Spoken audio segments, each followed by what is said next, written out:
Você sabia que a multa rescisória de Valentim Barco, o grande craque do Boca Juniors, é das mais baixas? Vídeo de hoje do canal do Nicola traz detalhes dessa história e fala também sobre Gustavo Scarpa. Qual a chance dele voltar a jogar no Palmeiras em janeiro de 2024?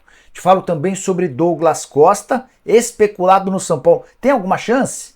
Para completar as últimas de Duílio Monteiro Alves, que se despede do Corinthians, o último mês dele à frente da presidência alvinegra. Falo também sobre a chance de classificação para a Libertadores da América, com um detalhezinho importante. Tudo sobre os brasileiros fracassando na bola de ouro, mercado, bastidores, finanças e muito mais. Antes, deixa eu só me apresentar. Me chamo Jorge Nicola, jornalista esportivo, com passagens por ESPN, Diário de São Paulo, Rádio Bandeirantes, Bradesco Esportes FM. Hoje, com um canal no YouTube com 1.300.000 pessoas inscritas, blogueiro do R7, comentarista da Rádio 98 e participando do programa do Neto na Band às terças-feiras. Ainda sou comentarista também no Paramount Plus.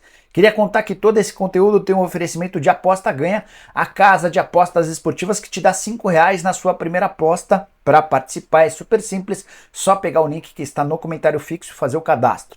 Quero mostrar jogos dessa quarta-feira no Brasileiro com os meus palpites para te ajudar a se consagrar. Tem Internacional e América, vou de Inter. Corinthians e Atlético Paranaense, vou de empate. Curitiba e Grêmio, vou de Curitiba. Flamengo e Santos, vou de Fla. Botafogo e Palmeiras, jogo do líder contra o vice-líder, empate. Além de Atlético Mineiro e Fortaleza, tô indo de Galo. Para participar na Aposta Ganha, só para reforçar. Clica no link que está no comentário fixo, faz seu cadastro. Automaticamente fazendo seu cadastro, a primeira aposta é de graça. Um presente que a Aposta Ganha dá para você. Você nem precisa fazer o depósito para ter direito a bônus, nada disso. Tudo muito simples e facilitado, beleza? Bora começar o vídeo com o tradicional giro de notícias. Queria começar justamente com o Botafogo, que anunciou 100% dos ingressos vendidos para a decisão contra o Palmeiras. Nilton Santos vai estar lotado. E o Botafogo precisa reverter o atual momento nos últimos 4 jogos em casa, 2 empates e 2 derrotas. Bora contar que o Bahia ficou bem mais distante do rebaixamento para a Série B do Campeonato Brasileiro, depois de vencer o time alternativo do Fluminense. Vitória por 1-0 nessa terça-feira, em jogo que abriu a rodada. Só para completar, vale a lembrança de que o Bahia tem 37 pontos a 5 do Z4. Já o Santos decidiu fretar um avião para voltar de Brasília, palco do confronto contra o Flamengo, tudo para garantir uma recuperação melhor para os atletas. De olho no jogo contra o Cuiabá, marcado para a próxima segunda-feira, absolutamente decisivo para as pretensões do Peixe. Quero falar ainda sobre o Romário, que foi enfático quando perguntado sobre para quem vai torcer na final da Libertadores da América, jogo sábado entre Fluminense e Boca Juniors. Romário disse ao GE o seguinte, abre aspas, quem deve levar a Libertadores é o Fluminense, argentino que se for esses filhos da... É isso, Boca Juniors vai tomar... Enfim, o baixinho estava com a boca suja, demonstrando todo o seu apoio ao Flu, time que ele já defendeu enquanto atleta. Bora falar agora sobre o desempenho dos brasileiros na bola de ouro. Você sabe, na segunda-feira, Lionel Messi faturou sua 8ª bola de ouro e o Brasil, super tradicional como campeões desse torneio, desse prêmio, vem muito mal. Levantamento feito nas últimas horas aponta que nos últimos 10 anos... o Brasil nunca conseguiu ter uma posição melhor do que o terceiro lugar. O Neymar foi o responsável pelas terceiras colocações em 2015 e 2017. O mesmo Neymar ainda foi o melhor brasileiro, com um 5º lugar, um 7º, um 12º e um 16º. O Alisson, goleiro do Liverpool, chegou a ser o melhor brasileiro em 2019 com o 7º lugar. E o brasileiro que melhor se posicionou nos 2 últimos anos foi Vinícius Júnior. Ele foi 8º colocado em 2022 e 6º colocado na atual temporada. Por que os brasileiros não conseguem mais disputar a bola de ouro? Uso o espaço para comentário, quero saber sua opinião, beleza? Bora falar agora sobre uma notícia que importa para todos os times na parte de cima da tabela. Em 2023, pela primeira vez em muito tempo, não teremos G6. E possível que não teremos nem G5, ou seja, apenas os 4 primeiros colocados vão garantir classificação direto para a fase de grupos da Libertadores. O 5º e o 6º vão ter de se contentar com a disputa da pré-Libertadores. Por que vai acontecer isso? Porque clubes que ganharam outros torneios não vão abrir vaga no Campeonato Nacional. Vou citar o caso do São Paulo, campeão da Copa do Brasil. Se o tricolor estivesse entre os 4 primeiros, como já tem vaga na Libertadores, permitiria que o 5º colocado se classificasse para a Libertadores do ano que vem. Só que o São Paulo hoje é só o 11º colocado. O Flu pode ganhar a Libertadores da América, se venceu o Boca Juniors no sábado. também permitiria a abertura de mais uma vaga se estivesse entre os 4 primeiros. O problema é que o Fluminense hoje é o 8º, bem distante do G4. Em relação à Sul-Americana, você sabe, no último sábado o Fortaleza acabou derrotado pela LDU, perdeu a chance de ganhar o título e também de abrir mais uma vaga, isso se também estivesse na parte de cima da tabela. Fortaleza hoje é só o 9º colocado. Fui fazer um levantamento sobre os últimos anos para saber sobre o G6, G5, G4, como é que isso aconteceu nas temporadas anteriores. Em 2019, 21 e 22 tivemos um G6 garantindo vaga na Libertadores direto na fase de grupos. Em 2020, um G5. Em 2023 teremos um G4.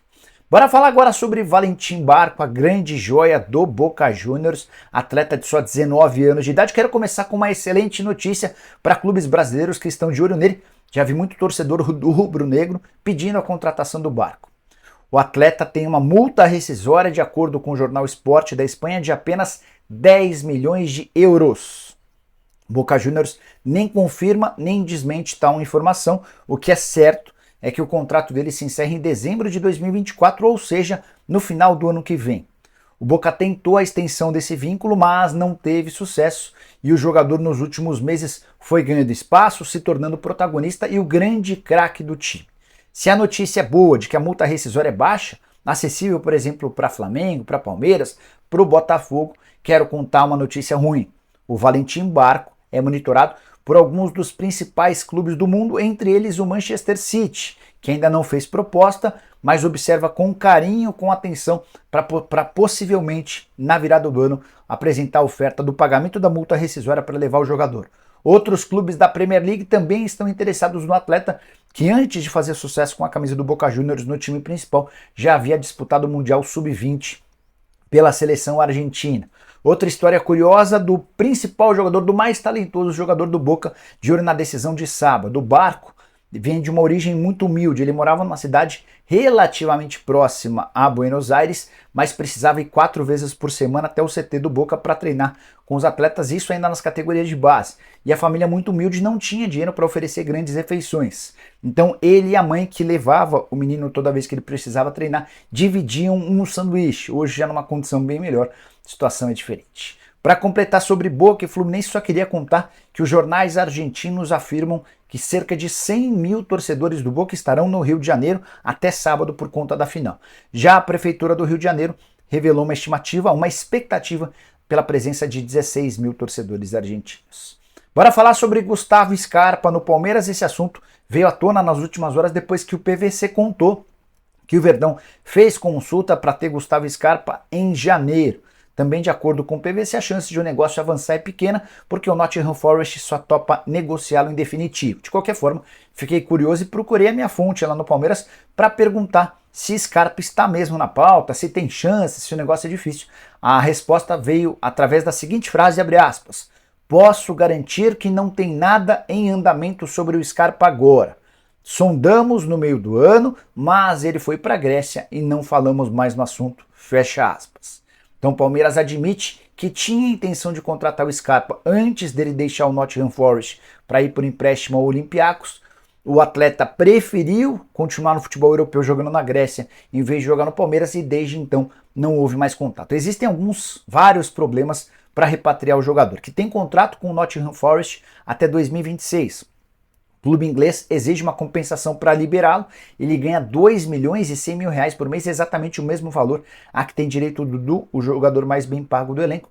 O Scarpa, que já tem 29 anos de idade, 8 jogos, nenhum gol e nenhuma assistência no Olympiacos. O mês de outubro retrata bem o que é a passagem dele por lá. Esteve em campo em apenas 2 partidas, 8 minutos somados. Ele esteve em 1 minuto em campo contra o West Ham e 7 minutos em campo contra o time chamado OFI do Campeonato Grego. Bora falar agora sobre Douglas Costa. Várias pessoas nas redes sociais estão afirmando que o São Paulo tem a intenção de contratar um meio atacante de 33 anos de idade que está livre no mercado. Douglas Costa deixou recentemente o LA Galaxy, com quem tinha contrato até 31 de dezembro e onde ganhava 1 milhão e 800 mil reais por mês. Ou seja, o Douglas pode assinar com quem quiser para já começar a preparação e se apresentar na volta das férias em janeiro. Atleta que fez nessa temporada o melhor ano no futebol americano, 22 jogos, 4 gols e 7 assistências. Recentemente o Douglas Costa revelou vontade de jogar no Grêmio e foi procurado por um clube saudita, disposto a pagar bastante dinheiro. Fui checar com pessoas do São Paulo sobre a chance de o Douglas Costa ser contratado.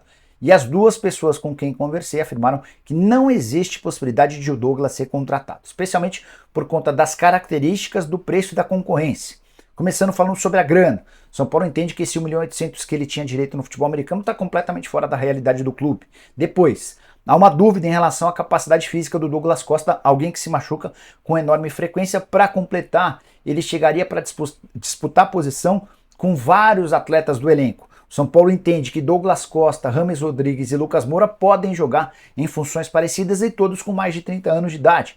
Então você criaria concorrência para um setor que já está bem servido. Isso sem falar na possibilidade da volta do Nicão. Recentemente o Dorival Júnior, técnico do São Paulo, já afirmou que tem vontade de repatriar o Nicão, que está emprestado ao Cruzeiro, até porque ele entende que poucos jogadores do atual elenco têm a característica ou as características do Nicão. Você gostaria do Douglas Costa no seu clube do coração?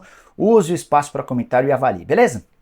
Bora fechar o vídeo com uma boa notícia para o torcedor corintiano. Começou o mês de novembro, o último de Duílio Monteiro Alves como presidente do Corinthians. Há uma eleição marcada para 25 de novembro, quando a gente vai conhecer o sucessor do Duílio. Essa eleição acontece no sábado, dia 25, e 2 dias depois, a partir de 27 de novembro, começa o período de transição. O novo presidente já não será... Ele não será empossado no dia 27, mas o próprio Duílio já admitiu que vai começar a fazer essa transição, repassando uma série de coisas para o futuro presidente para que ele tome decisões. Então, vários dos temas importantes ligados ao futebol já serão responsabilidade do novo presidente. Renovações de contrato do Renato Augusto, do Fábio Santos, que possivelmente vai se aposentar, do Gil, tudo isso vai ficar sob responsabilidade do novo presidente. O Duílio já está meio que se despedindo do clube, das suas funções e atribuições como presidente. Deixa um ponto positivo, crescimento das receitas. O primeiro ano de gestão do Duílio tinha 502 milhões de reais de receita, o segundo 778 milhões de reais, e a expectativa nessa temporada é de que o Corinthians termine o ano faturando 955 milhões de reais. Dívida não dá para dizer que foi um grande feito dele.